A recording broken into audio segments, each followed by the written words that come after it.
अस्सलाम वालेकुम दोस्तों। ड्रामा सीरियल दुलाब जे नई ईंदड़ एपिसोड में छा थींदो तव्हांखे सॼी कहानी ऐं अपडेट इन नंढड़ी ऐं छोटड़ी वीडियो में ॾींदासीं। वीडियो खे आख़िर ताईं ॾिसंदा। मुंहिंजो यूट्यूब चैनल अमीर जमाल लिखे लाज़मी सब्सक्राइब कंदा। तो सब्सक्राइब करण सां को अव्हां जो बैलेंस न करंदो, काफ़ी असांजी हौसला अफ़जाई थींदी ऐं तव्हांखे बि वधीक वीडियो ॾिसण वटां मिलंदा। तो तव्हांजो टाइम वेस्ट कोन पिया करायूं, हलो था पोइ कहानी ऐं अपडेट जी तरफ़। तो हाणे तव्हां ॾिसंदो त मुराद तबाही मचाए छॾींदो, यानी झेड़ो वधाए छॾींदो ऐं हाणे रेज़न ऐं ककर वारा परेशान हूंदा त असांखे हाणे करणो छा आहे ऐं असां बि हाणे मुराद सां मुंहुं नथा ॾेई सघूं, जो इहो मसइलो बि हाणे वधी चुको आहे। न ई हाणे उनखे शाहनवाज़ मुंहुं ॾींदो ऐं ॿिए पासे हाणे तव्हां ॾिसंदो त सोडल मुराद खां माफ़ी वठंदो, पर मुराद हिनखे हाली माफ़ न कंदो। ऐं ॿिए पासे शाहनवाज़ खे इहा ख़बर पवंदी त सोडल ऐं मुराद हाणे पाण में दुश्मन थी चुका आहिनि। पोइ शाहनवाज़ सोडल जी पासो वठण जी कोशिश कंदो, यानी हिननि जे पाण जे विच में दुश्मनी पैदा करण जी कोशिश कंदो।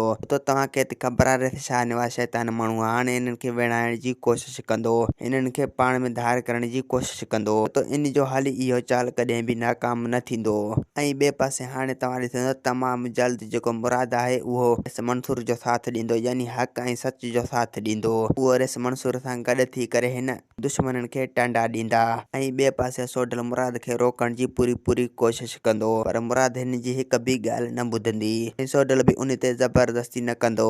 ऐं ॿिए पासे मुराद जी फैमिली घणो परेशान हूंदी ऐं मुराद पंहिंजी घरवारी खे धमकाईंदो त तव्हां सोडल जे चवण ते इहे कम छो कया ऐं छाजे करे कया, तव्हांखे इहे कम न करणु घुरिजनि हा। मुराद जी घरवारी मुराद खे चवंदो त असां मजबूर हुआसीं तव्हांखे अलॻि करण लाइ, असां इहे कम न कयूं हा त अॼु ताईं तव्हांखे फाही मिली वञे हा, उन करे असांखे इहो कदम खणणो ई पियो। ऐं ॿिए पासे दोस्तों हाणे तव्हां ॾिसंदो त शाहनवाज़ मुराद वारनि लाइ हाणे को न को कम ज़रूरु कंदो, उनखे फासाइण जी पूरी कोशिश कंदो। दोस्तों असांखे ॾींदा हाणे जा त वरी तव्हां सां मिलंदासीं कि नई ईंदड़ वीडियो में। जेसीं ताईं पंहिंजो ख़्यालु रखंदा। ख़ुदा हाफ़िज़।